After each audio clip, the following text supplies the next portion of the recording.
What's up, guys? Welcome back to another video. My name's Evan, and in today's video I'm going to be breaking down my trades for you guys today. Hopefully you guys can learn something from this. I'm going to tell you guys about what I learned from my trade today and from basically the past couple weeks of trading, studying, and just kind of figuring out how my mind works when trading. Hopefully you guys can apply that to your trades, and hopefully, maybe you guys are having similar problems and you could take from this and basically learn to fix that problem. So basically, one thing I want to talk about with trading, and it's one thing that I've been dealing with, is when you have a losing trade, basically deciding when to cut losses.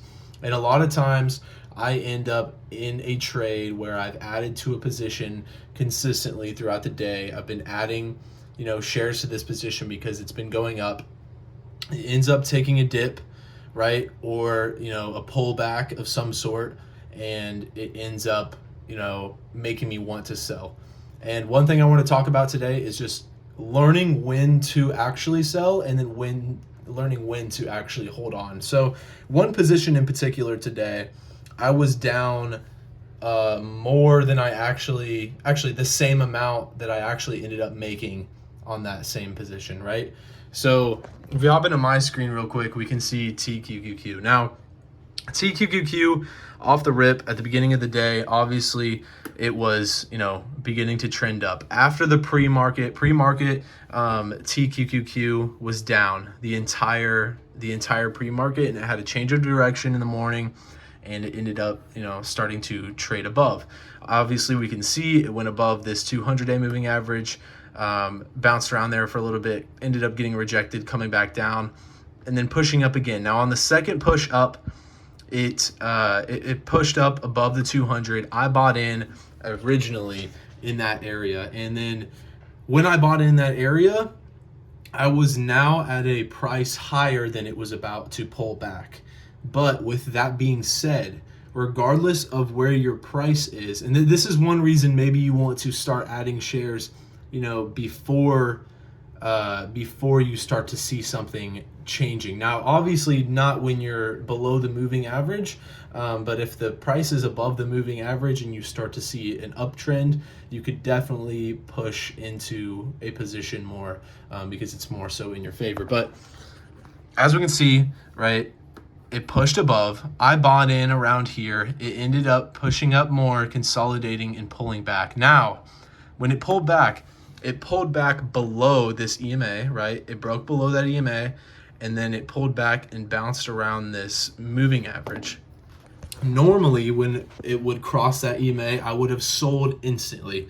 I would have sold out of my position. I would have ended up selling at a loss, losing money on that trade overall. But with that being said, recently, after basically going back and looking at previous days and basically where the price has been, in regards to the EMA and the moving average, I decided to wait until it had tested the moving average, which it tested the moving average, right?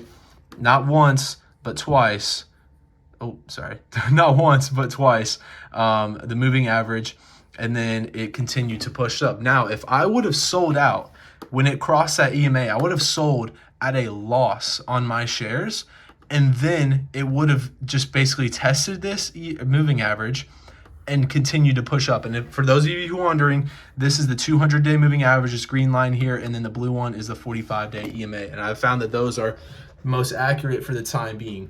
So with that being said, if I would not have held that position, I would not have made profit on it. I would have sold out at a loss, and then I would have gotten FOMO when it continued to push back up.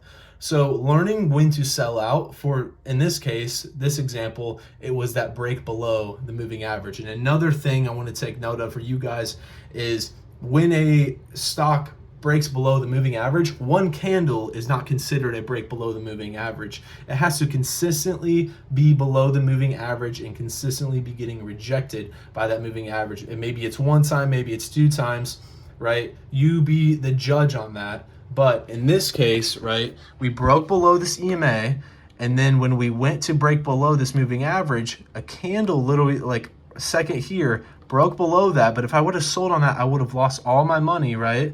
I would have lost money on that trade, and then right after that, it bounces right back up. So having patience in these trades is like absolute key, and learning when to add more to a position size, right? So when it validated that moving average would have been a great time to add to a position size at an even lower price point than I was currently in at. So that's one thing that I've been learning, is just trusting your trades, trusting your, basically trusting your way of trading, trusting your technical analysis, and understanding that it can go in your favor, but you must wait long enough for those actions to play out. So I hope you guys learned something from this video. I hope you guys can take from this and apply it to your own trading. Just learn to be patient with your trades, learn to let them play out. And if they don't play out, yes, you take a loss, right? But you take that loss knowing that that didn't work, and then you can go back and figure out why it didn't work and apply it to the next trade. So yeah, I hope you guys enjoyed today's video. If you have not already, drop a like down below, subscribe to the channel, more comment on this one if you'd like to see other videos like this one, and yeah, see you guys in the next video.